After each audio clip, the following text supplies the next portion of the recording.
Om Namah Shivaya. Om Jagdish Jitendra Gauri Baba. Good morning, friend. This is Jagdish. You know Gauri Baba there. Okay. The whole video will be about my uh, caste people and Atma Sakshatkar, who is Aghori. It's about a subject matter of Aghori Tattva. What is it?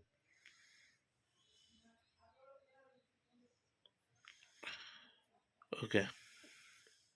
Without wasting our time, let's continue in Hindi. पहले मैं अपने जात के बारे में बता देता हूँ। जैसा कि बजंत्री कास्ट मैं पिछली बार भी बता चुका हूँ। बजंत्री कास्ट मतलब आर्ट ऑफ साउंड, और ये शिव पार्वती के टाइम से आते जा रहे हैं। इनको गण माना गया है। जो ये सब कोई त्योहार होता था, बैंड बाजा या आर्ट एंड साउंड वगैरह करते थे। तो एक बार इसमें दो लोग जाते हैं, कावड़ साथ पर।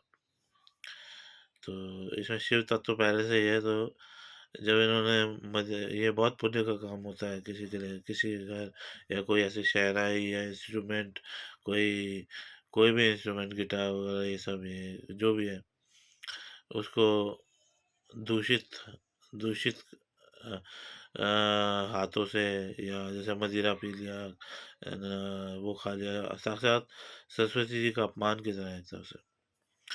तो जब इन्होंने ऐसा करना चालू किया कि ये मांस मच्छी ये सब खाने लगे, तो सरस्वती जी ने शापित दे दिया, श्राप कर दिया कि तुम वैसे वैसे ही भटकते रहोगे, और आगे चल के पता नहीं, आगे चल के सही होगा कि क्या श्राप दिया पता नहीं, कि अब मत छूना या कुछ भी, पता नहीं मुझे उस बारे में संस्कृत नहीं पता।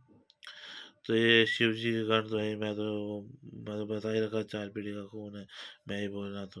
अब समझ लीजिए जब वो है तो ओगड़ भी होगा, ओगड़ पंथ भी होगा जब भोलेनाथ है तो। तभी तो एक कावड़ हो गए, कावड़ जो जाते हैं भोलेनाथ के एक साथ बार, जो सप्तऋषि वगैरह इन सब के टाइम पे जाते हैं। तो ये एक छोटा सा ब्रीफ। अब मैं बताता हूँ कि अघोरी अपनी आत्मलीन में मिल जाता है तो क्या है मतलब आत्म साक्षात्कार क्या है। पहले ये बताइए कि लोग अघोरी बनते क्यों हैं। आजकल तो शौक हो गया सबको कि अघोरी बनते हैं, थोड़ा बहुत ये करते हैं, उसके बाद देखते हैं कि क्या है। देखो, मैं एक गुरु भी हूँ, तो मैं गुरु के नाते आप लोगों को समझाता हूँ कि अघोरी होते क्या हैं, और बाकी लोगों के लिए भूत होते क्या हैं। सबसे पहले समझना चाहिए कि शरीर की जटिलता को समझिए। ये शरीर है, इसमें आत्मा है। शरीर की एक आवाज़ है, आत्मा की एक आवाज़ है। जब मर जाएंगे तो शरीर की आवाज़ बंद हो जाएगी, और आत्मा की आवाज़ जितनी क्षमता होगी। हम तो देखा जा रही है वो तपस्या वगैरह, मैंने भी की है तपस्या, मैं रात को करता हूँ कभी कभी।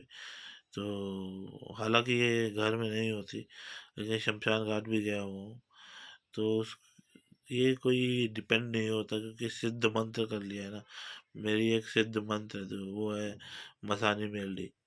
तो उन देवी के अनुग्रह से मैं एक खाली कमरे में बैठ के कर सकता हूँ पूजा पाठ वगैरह कुछ भी, और ऋषि तो मैं हूँ ही।